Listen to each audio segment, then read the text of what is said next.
Ibinahagi nga kamakailan nina Janine Gutierrez at Jericho Rosales na mas gusto daw nilang gawing pribado ang kanilang relasyon. Ito daw ay isa sa mga natutunan nila as a couple.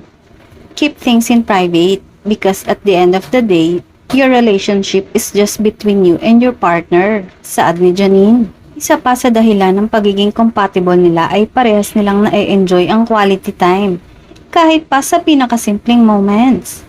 Tulad ng panonood ng TV, pagluluto, working together.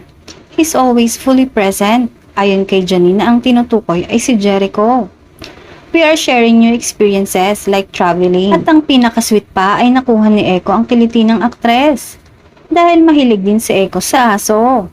He loves my family and my dog, saad pa ng dalaga.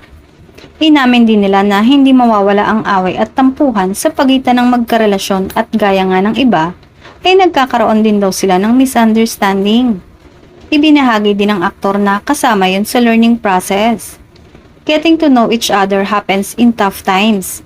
Sinabi din niya na dapat ay marunong umunawa ang bawat isa at dapat marunong magbigay at tumanggap.